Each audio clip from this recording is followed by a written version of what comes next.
નમો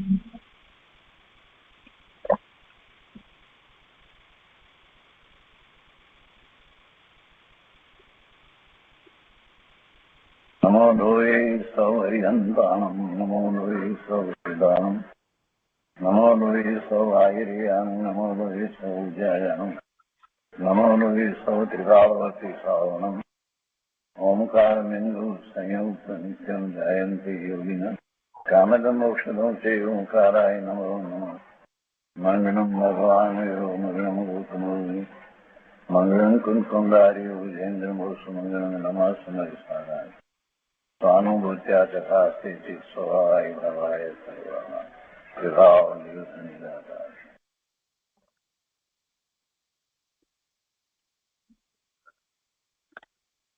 સ્વામી કાર્તિકેય અનુપ્રેક્ષા અને એની રૂપચંદ્રાચાર્ય રચિત ટીકા તથા શ્રી જયચંદજી છાબડા રચિત ભાવાર્થ અને ટીકા, અને એ બધું આપણે પૂજ્ય ગુરુદેવ કાનજી સ્વામીના પ્રવચન દ્વારા સમજી રહ્યા છીએ.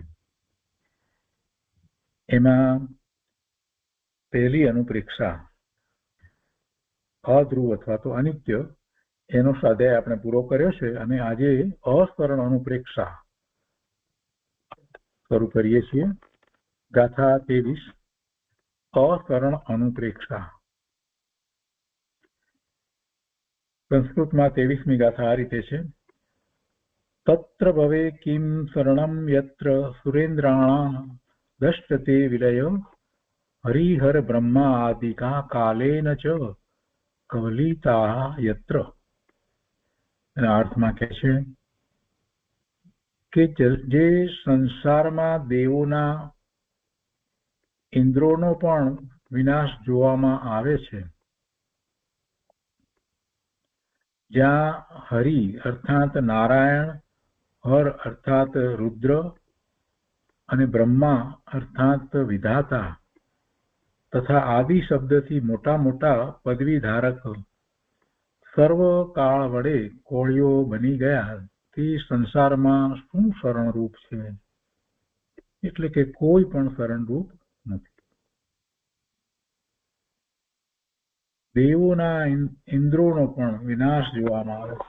બધાને આયુષ છે ને, દેવો હોય કે દેવોના ઇન્દ્ર હોય, દેવોના રાજા એ ઇન્દ્ર, કે મનુષ્યના રાજા હોય કે ગમે તે હોય, પણ બધાને આયુષ્ય છે, અને આયુષ પૂર્ણ થાય એટલે એને છોડવાનું થાય છે. તો એને કોણ બચાવે? પછી એના મરણનું કારણ ગમે તે હોય, એટલે કોઈ એને શરણ નથી. અને એવી જ રીતે મનુષ્ય વગેરે તિર્યંજ વગેરે પર્યાયની અંદર તો એને રોગ હોય, તો એ રોગથી રહિત થવા માટે પણ એને ખરેખર તો કોઈ શરણભૂત થતું નથી. એટલે અહીંયા એ અશરણ છે એ વાત લેવામાં આવી છે. કૃપાળદેવના વચનામૃતની અંદર મોક્ષમાળામાં આપણે અશરણ ભાવના કરી ત્યારે એમાં એ રીતે આખી વાત હતી કે રોગ થયો તો પોતાને કોઈ શરણ ન થયું એટલે પછી એની દીક્ષા અંગીકાર કરી લે છે જ્યારે એ રોગ ચાલ્યો જાય છે ત્યારે.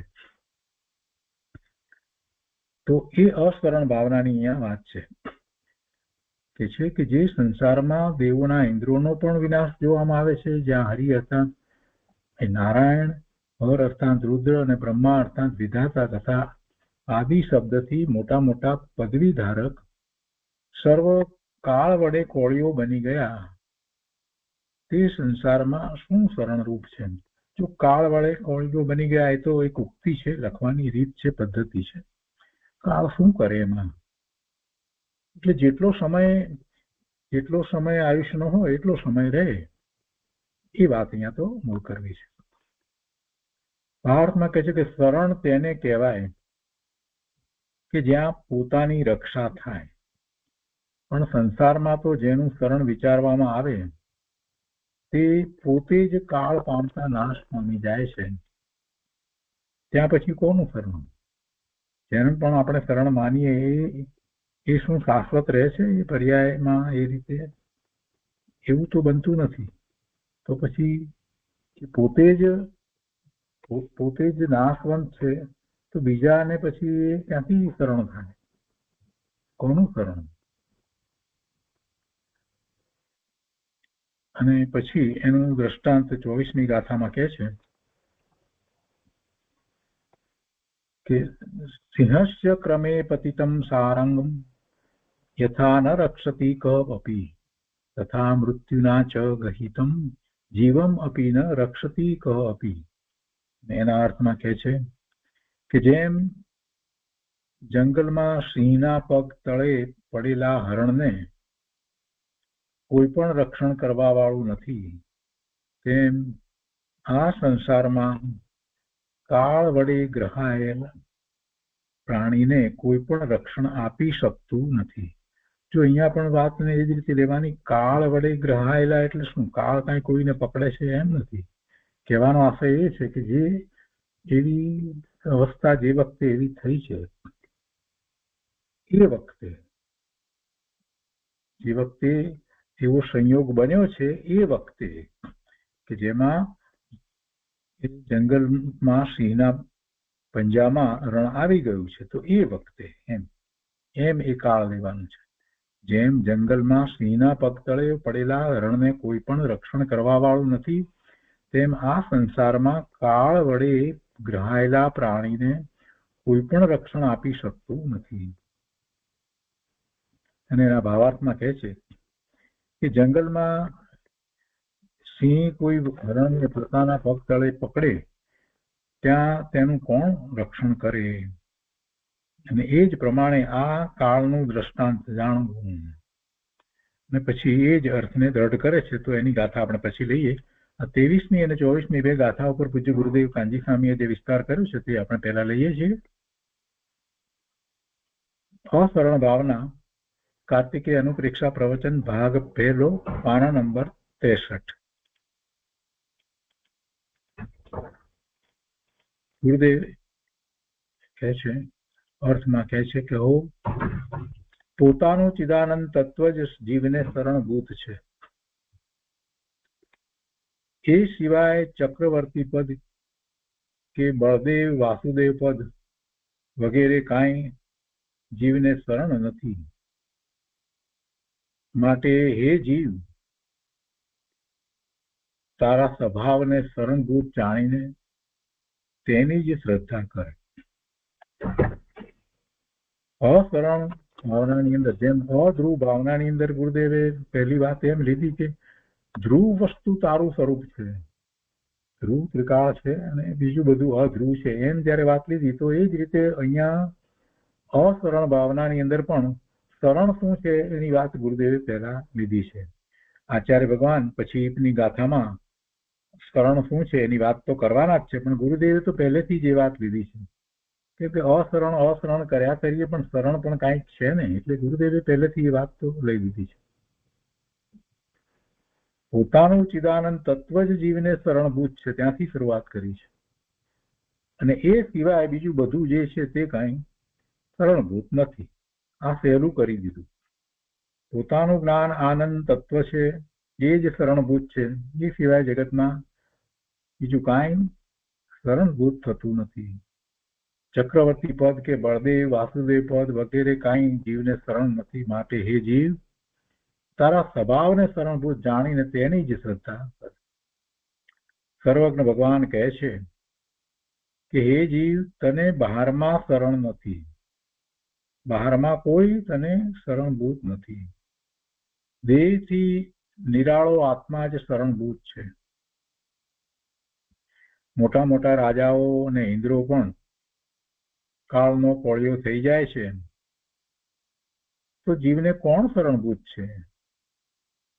કોઈ શરણ નથી.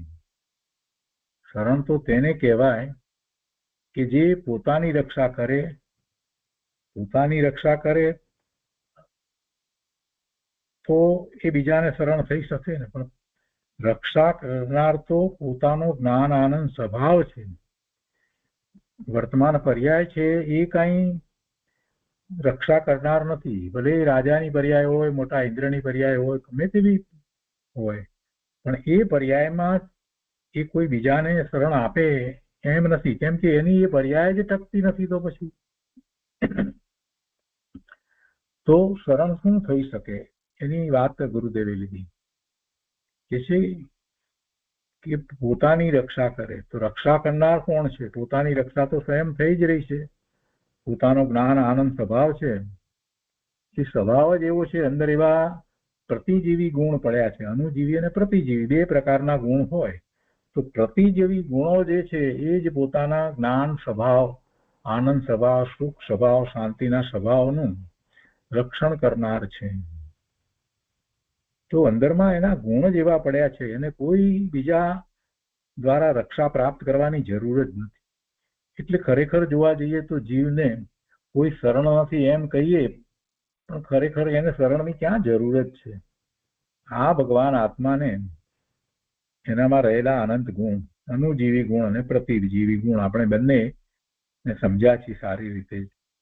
અનુજીવી ગુણોનું જે ભવન થઈ રહ્યું છે એ જીવને અલૌકિક સુખ, શાંતિ, આનંદ આપનારું છે. અને પ્રતિજીવી ગુણો અંદરમાં એવા પડ્યા છે કે જેને કારણે એ અનંત ગુણનો પિંડ અસંખ્ય પ્રદેશી પોતે એવો ને એવો રહે છે. એની અંદર કોઈ મલિનતા વ્યાપતી નથી. એવા પ્રતિજીવી ગુણ પડ્યા છે. તો પછી હવે એને ભય કઈ વાતનો? એને રક્ષણની જરૂર છે? કોઈ રક્ષણની જરૂર નથી. એને શરણની જરૂર છે? કોઈ શરણની જરૂર નથી. એને બીજા કોઈની જરૂર જ નથી. રક્ષા કરનાર તો પોતાનો જ્ઞાન આનંદ સ્વભાવ છે, તે જ શરણભૂત છે. આ બહુ મોટી વાત છે. રક્ષા કરનાર બીજો કોઈ હોય તો અમારી રક્ષા કરે. આ યુદ્ધ થઈ રહ્યું છે તો યુદ્ધની અંદર અમારું કોણ રક્ષણ કરશે? ભાઈ, યુદ્ધ થઈ રહ્યું છે છતાંય તું તો અવિનાશી એવો ને એવો જ રહેવાનો છે. આ વર્તમાન પર્યાયમાં રહેવા માટેનો તારો કાળ નિશ્ચિત છે. ભગવાન આપણને એમ કે છે કે તારો કાળ નિશ્ચિત છે. તારું આયુષ જેટલું છે એટલો કાળ સુધી તું આ પર્યાયમાં રહીશ, પણ પછી ત્યાંથી તું નીકળી જઈશ. તારો કઈ નાશ તો છે નહીં. તો શુક્રા ચિંતા કરે છે. તારો નાશ નથી અને તારો જે સ્વભાવ છે એ સ્વભાવની અંદર પણ કઈ ફેરફાર થવાનો નથી. એ ત્રિકાળ જ્ઞાન આનંદ સ્વભાવ સિદ્ધ સમાન શુદ્ધ પૂર્ણ પવિત્ર એવી વસ્તુ છે. તો એ એમને એમ જળવાઈ જ રહેવાની છે. એટલે તું શુક્રા ચિંતા કરે છે. તું તારા સ્વરૂપનું લક્ષ કર ને પ્રભુ. આ વાત જ્ઞાની મહાપુરુષોએ આપણને વારંવાર કરી છે. પોતાની રક્ષા કરે એને શરણ કહેવાય. અને રક્ષા કરનાર તો પોતાનો જ્ઞાન આનંદ સ્વભાવ છે, તે જ શરણભૂત છે. ગુરુદેવે પહેલી જ ગાથાની અંદર અધ્યાત્મ ભરી દીધું. બહુ મોટી વાત કરી દીધી. અને પછી અહીંયા અશરણતાનો દાખલો આપે છે ને 24મી ગાથા, તો એની પર પછી ગુરુદેવ વિસ્તારમાં કહે છે કે જ્યાં કાળ પૂરો થયો ત્યાં કોણ શરણ થાય તેમ છે. એક ક્ષણ પણ કોઈ શરણભૂત નથી. મોટા રાજાઓ જંગલમાં અશરણપણે મરે છે. જંગલમાં જાય, શિકાર કરવા ગયા હોય અથવા તો આમ જ નીકળી પડ્યા હોય અને અશરણપણે મરે છે. મરવા ટાણે ચારે કોર સગાવાલા ઉભા હોય પણ મરનાર જીવને તે કોઈનું શરણ નથી. ગુરુદેવ કહે છે કે આજુબાજુ બધા એવા સગાવાલા બધા ઉભા હોય, ડોક્ટરો પણ ઉભા હોય, બધા જ હોય, છતાં પણ જેનું આયુષ પૂરું થયું છે એવા એ મરનાર જીવને તે કોઈનું શરણ નથી. જીવને શરણ તો શુદ્ધ રત્નત્રય જ છે અને મરણનો દાખલો આપ્યો છે. પરંતુ જીવતા પણ જીવને કોઈ બીજું શરણભૂત નથી. આમ જાણીને વીજળીના ઝબકારા જેવો આ મનુષ્ય દેહ છે, તો એ દેહથી પોતે જુદો છે એમ ભેદ વિજ્ઞાન કરી લો, એમ ગુરુદેવ સમજાવે છે. તો એ 23મી અને 24મી ગાથા થઈ. એ પછીથી 25મી ગાથાની અંદર આગળ એ પેલું એનું જે ઉદાહરણ 24મી અંદર આપ્યું હતું એના પછી બીજું આગળ એ જ અર્થને દ્રઢ કરે છે એમ કહી અને 25મી ગાથા કહે છે. તો એમાં કહે છે કે યદિ દેવઃ અપી ચ રક્ષતિ મંત્રઃ તંત્રઃ ચ ક્ષેત્રપાલઃ ચ म्रियमाणम् अपि मनुष्यं तत् मनोजा अक्षया भवन्ति. એના અર્થમાં કહે છે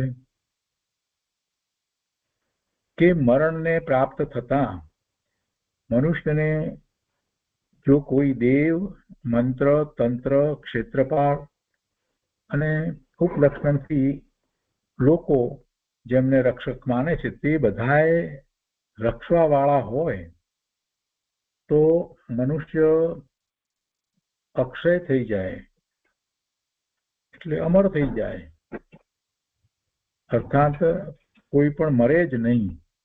તો પછી એમ થઈ જાય. પેલા હરણને માટેનું ઉદાહરણ 24 ગાથામાં આપ્યું. હવે એને કોણ શરણ છે એમ કરીને વાત કરીને એ પછી મનુષ્યને માટે પણ એ જ રીતે વાત અહીંયા 25મી ગાથામાં કરે છે કે હવે મનુષ્યને ધારો કે એવું હોય તો એમાંથી કોઈ દેવ બચાવી શકે, કે કોઈ મંત્ર બચાવી શકે, કે કોઈ બીજું બચાવી શકે અને એ રક્ષક છે એમ માને તો પછી મનુષ્ય જે છે એ અક્ષય થઈ જાય, એટલે અમર થઈ જાય, મરે નહીં. અર્થાત કોઈ પણ મરે જ નહીં. અને ભાવાર્થમાં કહે છે કે લોકો જીવવાને માટે દેવ પૂજા, મંત્ર તંત્ર અને ઔષધિ આદિ અનેક ઉપાય કરે છે, પરંતુ નિશ્ચયથી વિચારીએ તો કોઈ જીવતા દેખાતા નથી, એટલે કોઈ શાશ્વત થતા નથી, અમર થતા નથી. મરવા માટે બધું કરે અને એથી કરી અને પેલા એને અમર કરી દે, એને મરતા બચાવી દે, એમ તો થતું નથી.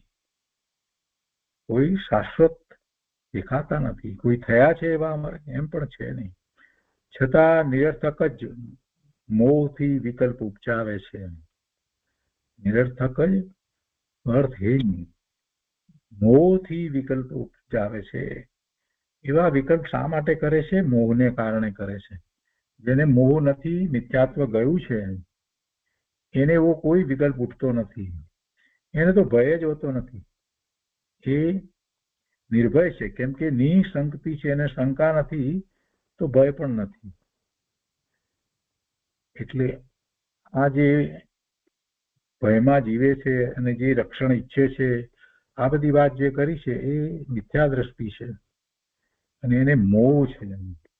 વર્તમાન પર્યાય જે છે એને પોતાનું સ્વરૂપ માને છે અને એને કાંઈ પણ નુકસાન થાય કોઈ રીતે તો એ સહન કરી શકે નહીં, કેમ કે એને એનો મોહ છે.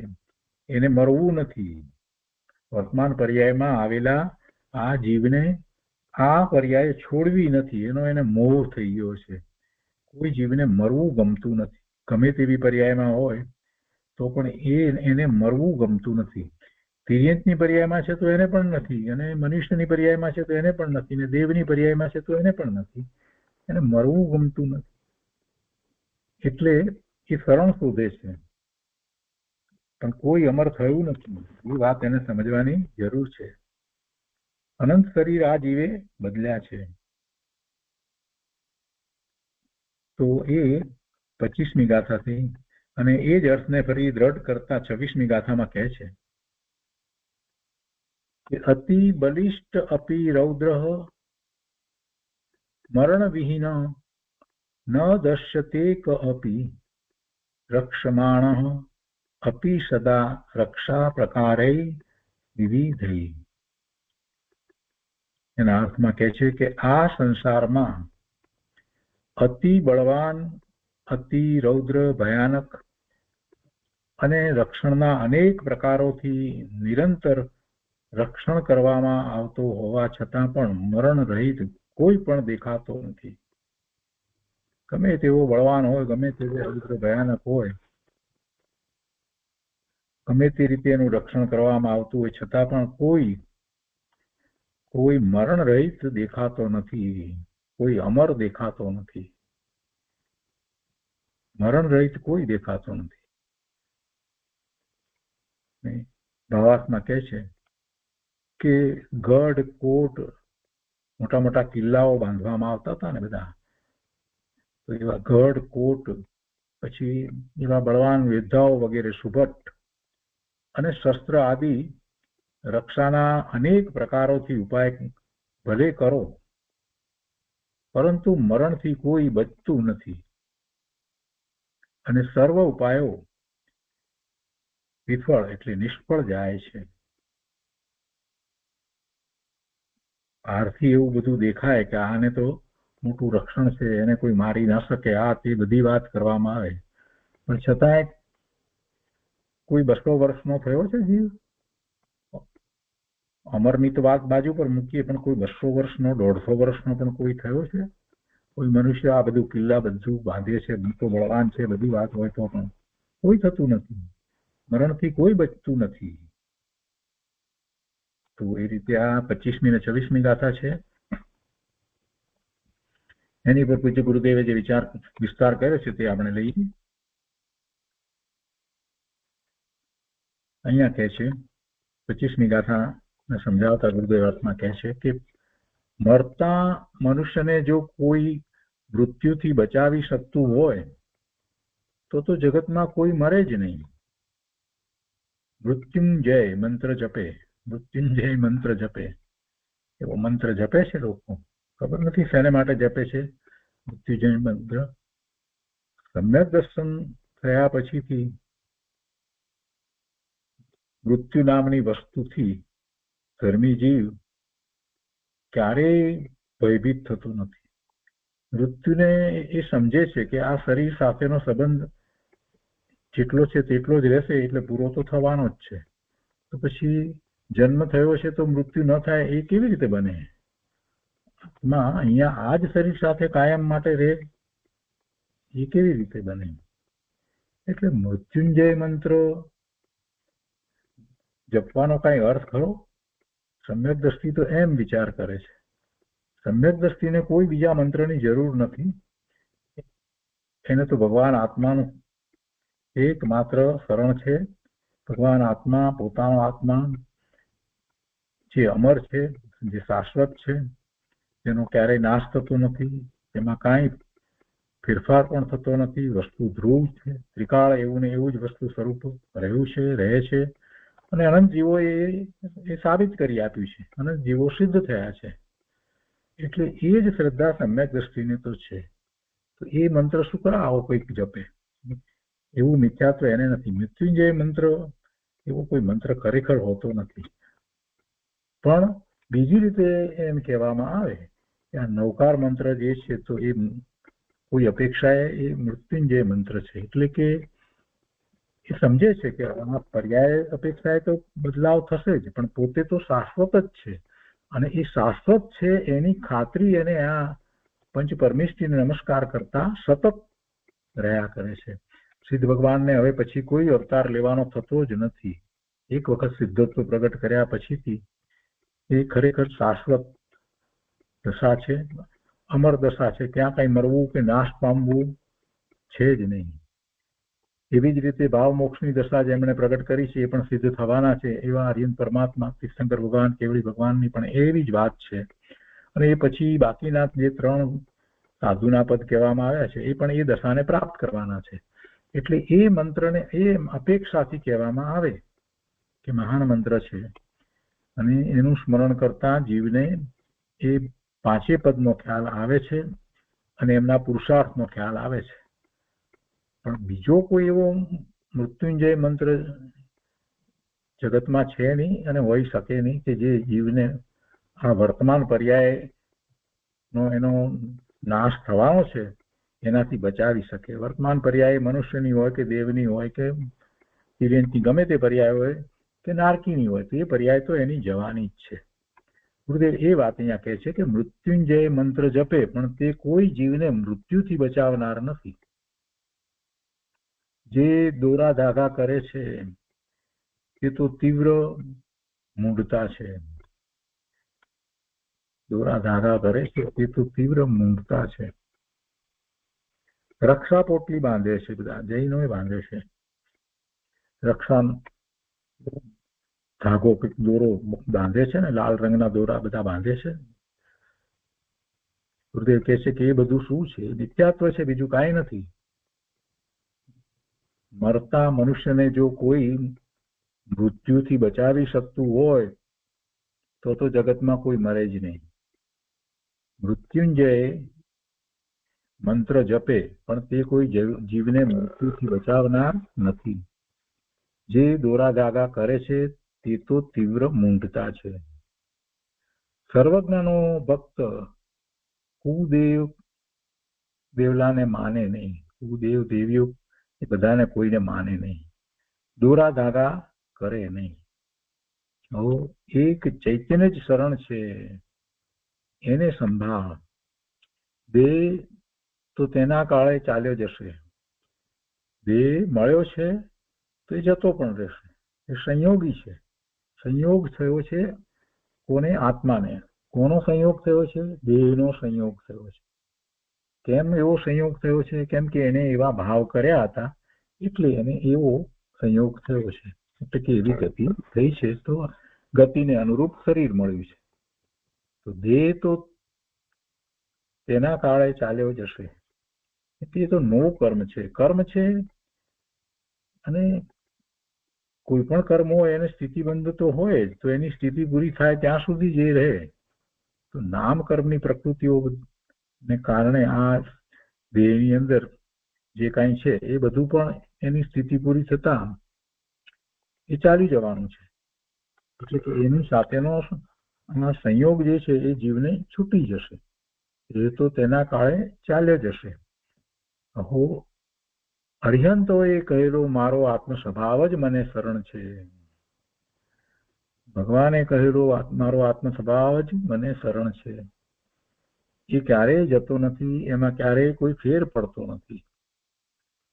મોહને વશ થઈને જીવ મંત્ર તંત્ર પૂજા વગેરે ઉપાય વડે જીવન રાખવા માંગે છે પણ તે કોઈ શરણ થતું નથી. મંત્ર તંત્ર પૂજા ગમે તે કરીએ, એ બધા ઉપાયો ભલે ને કરવામાં આવે પણ એથી કઈ આયુષની એક ક્ષણ પણ વધે એમ બનતું નથી. એવું બની શકતું નથી. કોઈ એમ માને છે કે નાની વયમાં કોઈનું અવસાન થયું હોય તો અકાળે અવસાન થયું એમ માને. અકાળે એટલે એનો, અને એવી પાછી વાત પણ કરવામાં આવે છે કે એને આ ભાવમાં જેટલું આયુષ હતું એને કરતા એ વહેલું એ પૂરું થઈ ગયું એટલે હવે આગળ આયુષ બીજા ભાવમાં એને મળશે. ના, એ વાત અસત્ય છે. એવું હોતું જ નથી.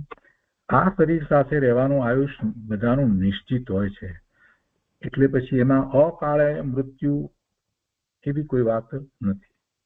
એટલું જ આયુષ થતું તો એટલું જ આયુષ રહે. એથી વધારે આયુષ ન હોય. નાની ઉંમર હોય અને કોઈનું અવસાન થાય એટલે સામાન્ય આપણે ઉપચારથી એવી વાત કરીએ છીએ કે ભાઈ અકાળે મૃત્યુ થયું, પણ એમ અકાળે મૃત્યુ થતું નથી. એ આયુષ નિશ્ચિત હોય છે.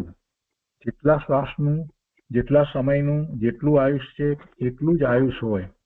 કેમ કે એ આયુષ એ કર્મની પ્રકૃતિ છે. અને કર્મની પ્રકૃતિને આપણે આટલી બધી વખત સમજ્યા છીએ કે એને પ્રકૃતિ બંધ છે, પ્રદેશ બંધ છે, સ્થિતિ બંધ છે અને અનુભાગ બંધ છે.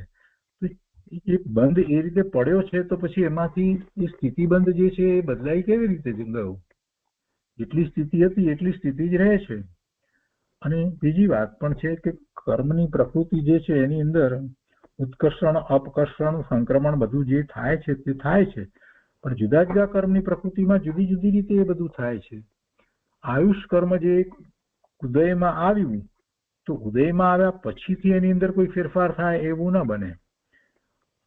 હજી ઉદયમાં ના આવ્યું હોય અને આગલા ભાવમાં હોય ત્યાં સુધી જે કંઈ થવું હોય તે થઈ શકે, પણ એક વખત એ આ આયુષ્યમાં આવ્યો, ઉદયમાં આવ્યું પછીથી એની સ્થિતિ બદલાઈ જાય એમ બનતું નથી. છતાંય જીવ આ વાતને સમજતો નથી અને દીર્ઘાયુષ્યની એ ભાવના ભાવે છે. અને બધા એવા આશીર્વાદ આપતા હોય છે કે ભાઈ દીર્ઘાયુષ્ય ભવો, પણ એમાં આયુષ કાંઈ વધવાનું નથી. કોઈના વાસ્કેટ નાખવાથી કોઈના આશીર્વાદથી, કોઈના સ્પર્શથી, કે કોઈ મંત્રથી, કે કોઈ તપ કરવાથી એ આયુષ વધે એવું હોતું જ નથી. એવું હોતું જ નથી. આ જ્યોતિષમાં પણ કેટલી બધી વાત કરવામાં આવે છે ને કે આ જાતે આટલા વર્ષની ઉંમરે તમારે ઘાત છે તો તમે આ પ્રમાણે આ રીતે દાન કરો અથવા તો આ રીતે કરો તો એ ઘાત ટળી જાય.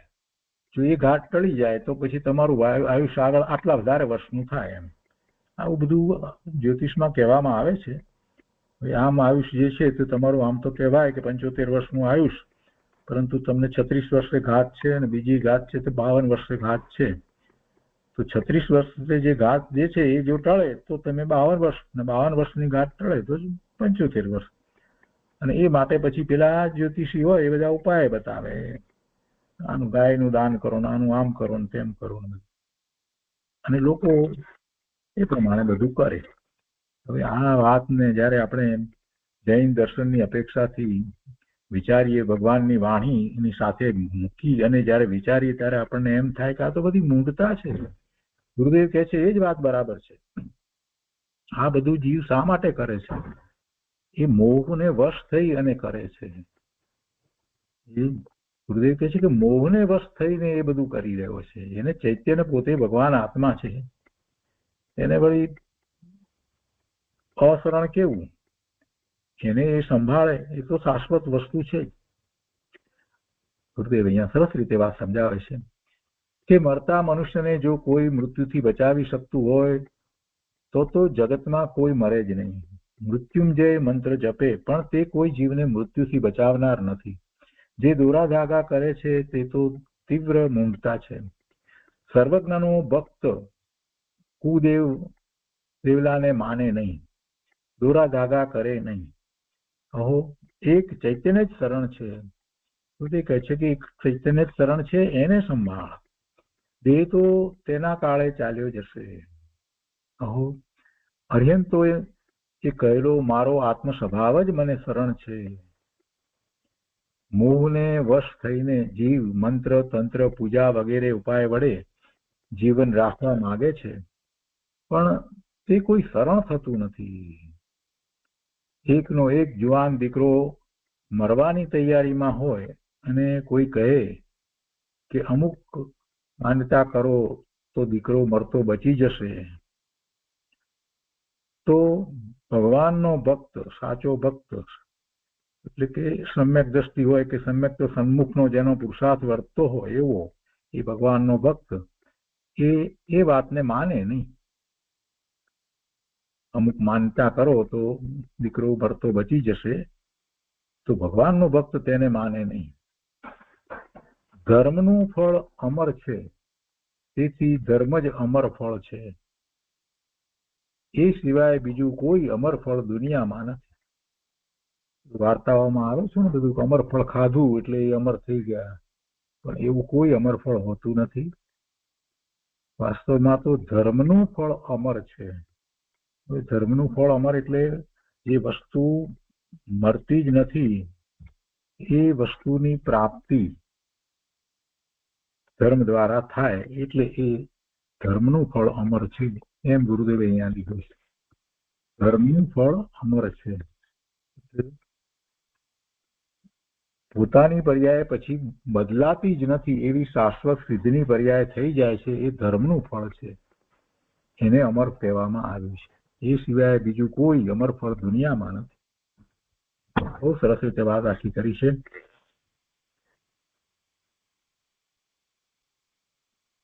અને પછી 26મી ગાથામાં કહે છે, જે 26મી ગાથામાં એમ કહેવામાં આવ્યું ને કે એ કિલ્લા હોય, ગઢ હોય, કોઈ સુભટ હોય તો પણ એ કોઈ એને બચાવી શકતું નથી, એ બધું વ્યર્થ છે. તો એના અર્થમાં ગુરુદેવ આગળ કહે છે કે મજબૂત કિલ્લામાં રહે અને ચારેકોર ચોકી રાખે. મજબૂત કિલ્લો હોય, ચારેકોર ચોકી હોય, બધી વાત બરાબર છે, છતાં પણ મૃત્યુથી કોઈ બચી શકતું નથી. એટલે ભલે એમાં એના નિમિત્ત કારણ તરીકે કોઈ એને મારનારો ન હોય, કોઈ એને ગોળીબારથી કે કોઈ તલવારથી કે ભાલાથી ન મારી શકે, પણ એનું મૃત્યુ જે ભાલાથી, તલવારથી કે ગોળીથી થવાનું ન હોય તો પછી એ કિલ્લામાં બેઠો હોય, એમાં શું વાત છે મોટી? એનું મૃત્યુ રોગથી થવાનું હોય તો પછી કિલ્લામાં બેઠા બેઠા થાય કે ન થાય? એનું અવસાન અગ્નિથી થવાનું હોય, અગ્નિ એનો લાગે તો એ કિલ્લામાં બેઠો ત્યાં કઈક એવો બનાવ બને, અગ્નિ લાગે ને એ બળી જાય, મરી જાય, રોગથી મરી જાય. કિલ્લો બનાવ્યો એટલે બરાબર છે કે બીજા શત્રુઓ જે એની ઉપર તલવારથી કે ભાલાથી કે કોઈક રીતે કે ગોળીબારથી કે કોઈક રીતે એની ઉપર કોઈ પણ પ્રકારે એવો પ્રહાર કરવાના હતા, એટેક કરવાના હતા, તો એનાથી બચે. પણ તો શું એનો અર્થ એવો છોડો છે કે મૃત્યુથી બચવાનો છે? રોગ થશે, આયુષ્ય છે કે ત્યાં સુધી રહેવાનો છે. અરે એની વૃદ્ધા અવસ્થામાં એ ચાલ્યો જાય છે તો પછી કેટલોક વખત સુધી એ શરીર કે એવું ને એવું રહેવાનું છે? જોઈ જ રહ્યો છે પોતે. પહેલા જેવું શરીર હતું એવું શરીર તો રહ્યું નહીં. શક્તિઓ ધીરે ધીરે ધીરે ક્ષીણ થતી જાય છે. 50 વર્ષ, 55 વર્ષ, 60 વર્ષ ઠીક છે, પછી 70, 75, 80, 90 વર્ષ થતા શરીર પણ કેટલું નબળું પડી જાય છે, એ તો રોકી શકાતું નથી. તો પછી એ શરીર કોઈ કામનું રહેતું નથી. અને એ પછી આપોઆપ એ શરીર જ એવું થઈ જાય કે ક્ષીણ થઈ જાય છે અને એમાં એને મૃત્યુ થાય. એમાં કોઈ નવાઈ જેવી વાત નથી. ખાલી કિલ્લા બાંધે, બધું બાંધે કર્યા કરે તો શું થવાનું છે? એવા ભય પામવાની જરૂર શું છે? કોણ કોને મારે? કોઈ કોઈને મારી શકતું નથી કે કોઈ કોઈને બચાવી શકતું નથી. બધા જ જીવો પોતે પોતાના પુણ્ય અને પાપ ના ઉદય પ્રમાણે જીવન પૂરું કરે છે. એ વખતે એ પુણ્ય અને પાપના ઉદય આવ્યા છે એ વખતે જે જીવ આત્માનું લક્ષ કરે છે, સ્વરૂપનું લક્ષ કરે છે, એ જ સાચું જીવન જીવી શકે છે, સાચું જીવન જાણી શકે છે. બાકી તો સાચું જીવન એ જીવતો જ નથી. વર્તમાન પર્યાય જે થઈ છે એ શેને માટે આવી પર્યાય મળી છે? પૂર્વે બા પુણ્ય કર્યા હતા માટે આ ધર્મની ભાવના ભાવવા માટે, આવી મુમુક્ષુતા માટે આ પર્યાય મળી છે. એને સમજવાને બદલે ભયમાં ને ભયમાં જ રહે, રક્ષણ માટેના પ્રયત્નો કરે, જીવનના રક્ષણ માટે પ્રયત્ન કરે, માલ મિલકતના રક્ષણ માટે પ્રયત્ન કરે, શરીરને માટે પ્રયત્ન કરે, શરીરને એવું ને એવું રાખવા માટે આ બધું મિથ્યા કાર્ય કર્યા કરે અને જીવન પૂરું કરે તો એના જેવી મૂઢતા બીજી કોઈ નથી, એના જેવી મૂર્ખાઈ બીજી કોઈ નથી. દરેકની પર્યાય તો પલટવાની જ છે. ગુરુદેવ કહે છે કે પર્યાય તો પલટી જશે જ, પર્યાય તો પલટી જશે જ, અવસ્થા તો બદલાઈ જવાની જ છે. માટે તેની સામે ન જોવું. નિત્ય ચિદાનંદ પ્રભુ એવો તારો આત્મા જ તને શરણભૂત છે. માટે તેની સામે જોઈને તેની ભાવના કર. ભાવના કર એટલે એમાં એકાગ્રતા કર. વસ્તુ સ્વરૂપ તો ત્રિકાળ શુદ્ધ પડ્યું જ છે. એ ઇન્દ્રિય જ્ઞાનનો વિષય નથી ને એટલે આપણને બહુ તકલીફ પડે છે. ભગવાન આત્મા, મારો આ આત્મા ઇન્દ્રિય જ્ઞાનનો વિષય નહીં હોવાથી મને બહુ તકલીફ પડે છે. હું એને જોઈ શકતો નથી, એનો નિર્ણય કરી શકતો નથી. એટલે શું થાય? કેવી રીતે ધ્યાન થાય? આત્મા દેખાતો હોત ને તો ધ્યાન થઈ જાય. મૂર્ખ મિથ્યા દ્રષ્ટિ એમ માને છે. ક્યાં છે આત્મા? આત્મા તો દેખાતો નથી. તમે કહો છો તો ઠીક હશે, પણ હવે અને એટલે જ એ પૂરી શ્રદ્ધા વિના, ઠીક છે કહો છો તો ધર્મ ધ્યાન આરાધનામાં જોડાયા છીએ તો ધ્યાન કરીએ છીએ, પણ એને ક્યાં પૂરી શ્રદ્ધા છે કે પોતે ભગવાન આત્મા છે? એને એમ શ્રદ્ધા નથી થતી કે રે આ અનંત સિદ્ધ ભગવાન થયા છે. આ તીર્થંકર ભગવાનની વાણીમાં આ વાત આવી છે. ગંધર ભગવાને નહીં, પછી કેટલાય આચાર્ય ભગવાને એ વાતનો સ્વીકાર કરી અને એમણે પણ સિદ્ધત્વ પ્રગટ કર્યું છે અને એ વાત આપણને શાસ્ત્ર દ્વારા પ્રાપ્ત થઈ છે. તો એનો વિશ્વાસ નથી કરવો, એનો વિશ્વાસ નથી કરવો. આત્મા ઇન્દ્રિય જ્ઞાનનો વિષય નથી તો ઇન્દ્રિય દ્વારા ન ખ્યાલમાં આવે તો એથી શું થઈ ગયું? ભગવાન આત્મા ઇન્દ્રિય જ્ઞાનનો વિષય નથી એટલે એ ખ્યાલમાં ન આવે, પણ એ શાશ્વત વસ્તુ છે. અનંત જીવોએ એ વાત સ્વીકાર કરી, પુરુષાર્થ કરી અને સિદ્ધ કરી છે. હવે એ વાત માટે આપણે કઈ બીજો વિચાર કરવાનો હોય જ નહીં. એ વાત એમ જ છે, એમ જ છે, એમ જ છે. એ વાત સિદ્ધ છે, અનંત કાળથી સિદ્ધ થયેલી વાત છે કે આ આત્મા ત્રિકાળ શુદ્ધ પૂર્ણ પવિત્ર ભગવાન છે. એ વાતમાં કઈ હવે બીજી વાત છે જ નહીં, બીજો મત નથી, બીજી અપેક્ષા નથી. આમ જ છે, આમ જ છે. વસ્તુ તો આમ જ છે. બસ એનો સ્વીકાર કરી અને આગળ વધવાનું છે. ઇન્દ્રિય જ્ઞાનનો વિષય નથી એટલે હું શું કરું? મને તો દેખાતો નથી આત્મા, એટલે હું એનો વિશ્વાસ ન કરું? ગાંડો થયો છે? કેટલી બધી વસ્તુઓ તને નથી દેખાતી તો સાચું માને છે. કેમ કે વૈજ્ઞાનિકોએ કહી છે ને એટલે માને છે.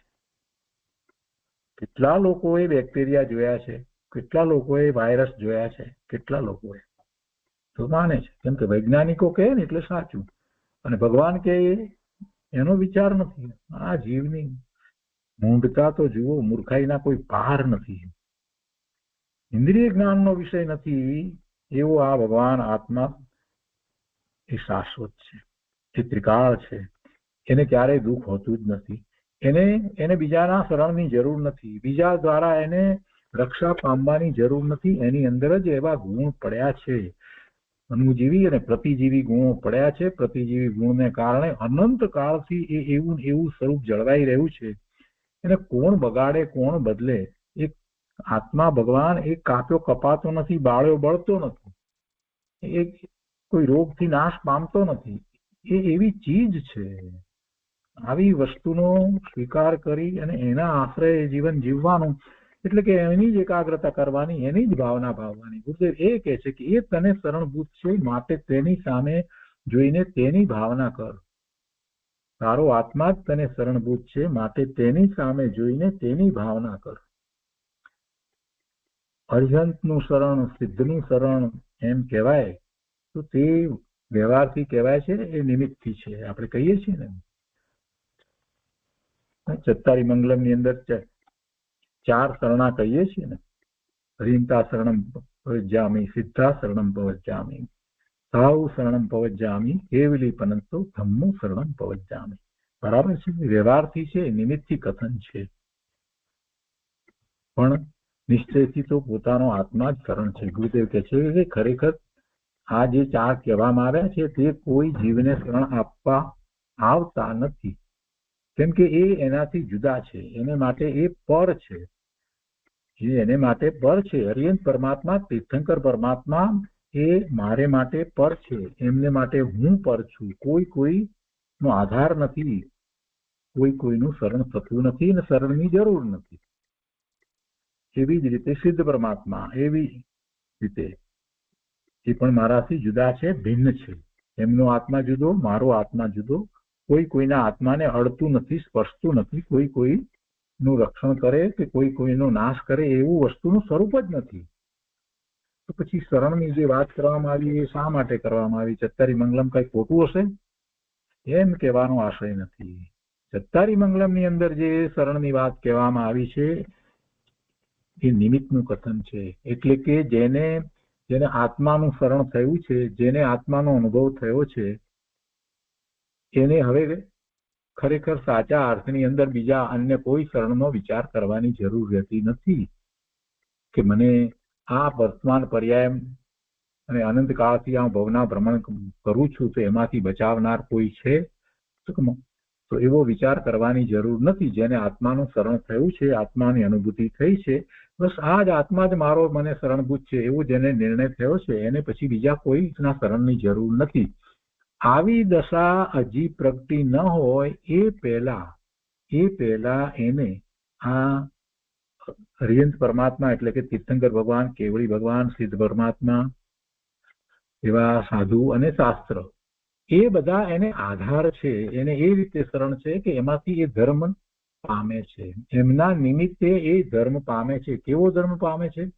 પોતે શુદ્ધ, પૂર્ણ, પવિત્ર, શાશ્વત વસ્તુ છે એવો ધર્મ એ એમાંથી પામે છે. એટલે એ નિમિત્તથી શરણ કહેવામાં આવે, નિમિત્તથી એને આધાર કહેવામાં આવે. એટલે ચત્તારી મંગલમની અંદર જે વાત કરવામાં આવી છે એ કઈ અસત્ય નથી. એ વ્યવહાર નયના કથન છે અને નિમિત્તથી છે. અને એવું જ નિમિત્ત હોય છે. નિમિત્ત નૈમિત્તિક સંબંધ જ એવો છે કે જ્યારે જીવને એવો નિર્ણય થાય કે હું તો શાશ્વત છું, સિદ્ધ સમાન, પૂર્ણ, પવિત્ર છું, તો એવો નિર્ણય કઈ એમનેમ થતો નથી. એમાં એને હરિયંત પરમાત્મા, સિદ્ધ પરમાત્મા, સાધુ મહાત્મા અને શાસ્ત્ર એમાંથી કોઈક નિમિત્ત હોય જ. અને એ બધું જ એક રીતે જોવા જઈએ તો એ છેવટે છે શું? તો એ જીનેશ્વર ભગવાનની વાણી જ છે. એ જીનવાણી જ નિમિત્ત થાય છે. એ નિમિત્ત વિના કોઈ પોતાથી કઈ પામી જાય છે એમ નથી. સમ્યક દર્શન થાય છે તો એમ આપણે કહીએ છીએ નિસર્ગ જ સમ્યક દર્શન ને અભિગમ જ સમ્યક દર્શન. અભિગમ જ સમ્યક દર્શનમાં આવા નિમિત્ત હોય છે, નિસર્ગમાં નિમિત્ત નથી હોતા. પણ નિસર્ગ જ સમ્યક દર્શન થાય છે તો એ અત્યારે થવાના સમય એ વખતે નિમિત્ત નથી, પણ પૂર્વે તો એને જયારે એમને કઈ આ સમ્યક દર્શન થોડું થયું છે, એટલે પૂર્વે તો જયારે એને એવી આરાધના કરી હતી તો ત્યારે આ બધા નિમિત્ત હતા જ ને. એટલે વાસ્તવમાં તો કોઈ સમ્યક દર્શન છે તે નિસર્ગ જ નથી હોતું. પૂર્વે જીવ બધાને આ દિનેશ્વર ભગવાનની વાણી એક અથવા બીજી રીતે પ્રાપ્ત થઈ જ છે, એ જ નિમિત્ત કારણ છે. એટલે જે ચત્તારી મંગલમની અંદર જે વાત કરવામાં આવી છે બરાબર જ છે, ખોટી વાત છે એમ કહેવાનો આશય નથી. એનું કથન છે, નિમિત્ત છે, અને એ એક પ્રકારે જોવા જઈએ તો શુભભાવ છે. કેમ કે એમના દ્વારા જ આપણે ધર્મ પામીએ છીએ, એટલે એવો શુભભાવ આવ્યા વિના રહેતો જ નથી. એવો શુભભાવ આવે ને આવે છે, એટલે આપણે એ બોલીએ છીએ ચત્તારી મંગલમની અંદર હરિયંતા શરણમ પવજ્જામિ, સિદ્ધા શરણમ પવજ્જામિ, સાહુ શરણમ પવજ્જામિ, કેવલી પનત્તો ધમ્મમ શરણમ પવજ્જામિ. પણ ગુરુદેવ મૂળ વાત પણ સાથે સમજાવે છે, એટલે કે ખરેખર તો કહે છે કે તે કોઈ જીવને શરણ આપવા આવતા નથી, શરણ તો પોતાનો આત્મા છે. સમ્યક દર્શન જ્ઞાન ચારિત્ર જ જીવનું સાચું શરણ. સમ્યક દર્શન જ્ઞાન ચારિત્ર જ જીવનું સાચું શરણ છે. ગમે તે ઉપાયથી દેહનું રક્ષણ કરવા માંગે તો તે થઈ શકે તેમ નથી. સમ્યક દર્શન જ્ઞાન ચારિત્ર એ પર્યાય રૂપની વાત જે કહેવામાં આવી છે એ શરણ છે એમ ન સમજવું, પણ એવા પરિણામો જયારે થાય છે તો એ પોતે હવે અશરણ તો રહ્યો જ નથી, એ વાતનો એને નિર્ણય વર્તે છે. એટલે એ સાચું શરણ એમ કહેવામાં આવ્યું છે એ અપેક્ષાથી. એટલે કે જે પોતાનો આત્મા છે, જે એવો નિર્મળ છે અને એનું લક્ષ્ય થાય છે ત્યારે રત્નત્રયના પરિણામ થાય છે, તો એનો અર્થ એ થયો કે એને સાચું શરણ પોતાને પ્રાપ્ત થઈ ગયું છે. બાકી દેહનું રક્ષણ કરવા માંગે તો તે થઈ શકે તેમ નથી. કેમ કે એ પૂતગળની પર્યાય છે, એ સ્કંદની પર્યાય છે, એના પરિણામ એના કારણે જે થતા હોય તે થાય, એમાં કઈ ફેરફાર આપણે કરીએ, આત્મા એમાં ફેરફાર કરે એ શક્ય નથી. ઉપયોગને અંતરમાં વાળીને જેને ચૈતન્યમાં સ્થિર કર્યો, તેને પોતાના ઉપયોગનો એવો ગઢ રચ્યો કે દેહમાં લાખો વીંછી કરડે તોય ચૈતન્યનું શરણ છૂટે નહીં. ઉપયોગને અંતરમાં વાળીને જેણે ચૈતન્યમાં સ્થિર કર્યો, તેણે પોતાના ઉપયોગનો એવો ગઢ રચ્યો કે દેહમાં લાખો વીંછી કરડે તોય ચૈતન્યનું શરણ છૂટે નહીં. આવા ચૈતન્યને ઓળખીને તેનું શરણ કરવા જેવું છે. આ સિવાય જગતમાં કોઈ શરણ નથી.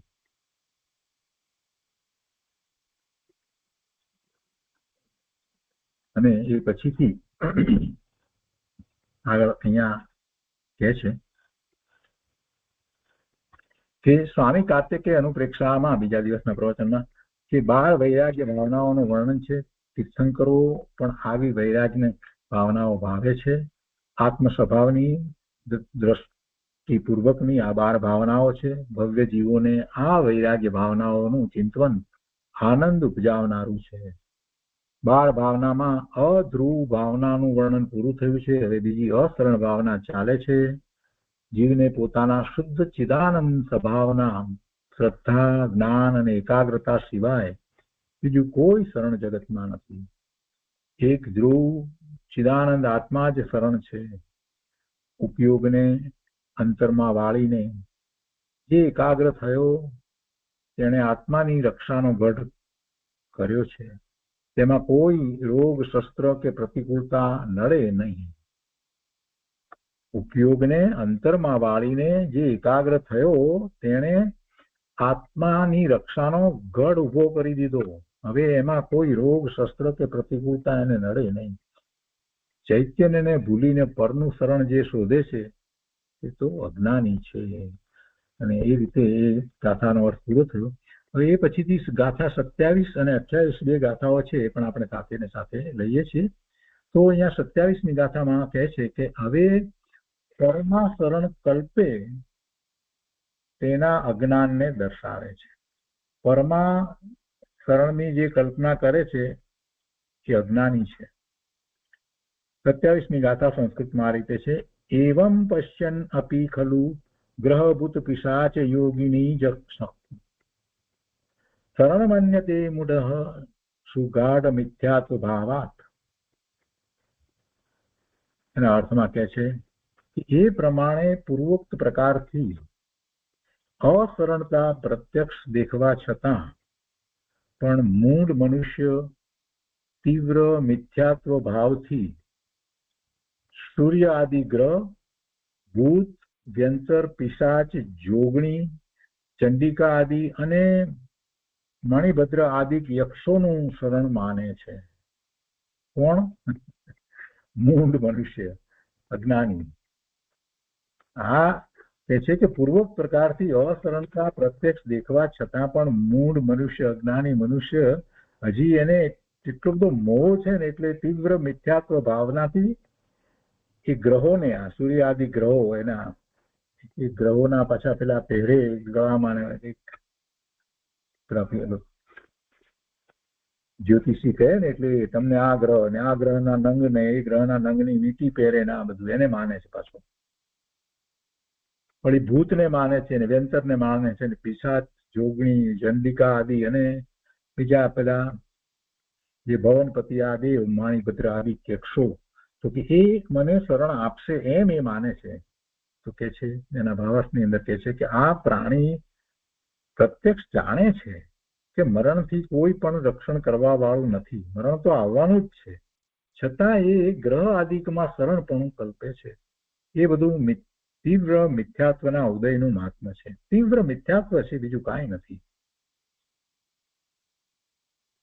અને એ પછીથી 28માં કહે છે કે હવે મરણ થાય છે તે આયુના ક્ષયથી જ થાય છે એમ કહે છે. તો 28મી ગાથા પણ આપણે સાથે લઈએ છીએ કે આયુ કર્મના ક્ષયથી મરણ થાય છે એ વાત કરે છે એમાં કે આયુઃ ક્ષયેન મરણમ આયુ તાતુ ન શક્નોતિ ક અપી તસ્માત દેવેન્દ્ર અપી ચ મરણાત ન રક્ષતિ ક અપી. 28મી ગાથાના અર્થમાં કહે છે કે આયુ કર્મના ક્ષયથી મરણ થાય છે. વળી એ આયુ કર્મ કોઈને કોઈ પણ આપવા સમર્થ નથી. એટલે આયુ કર્મ એનું વધારી આપે એવું કોઈ જગતમાં નથી. કોઈ બીજાને એ આયુષ્ય આપે એવું નથી.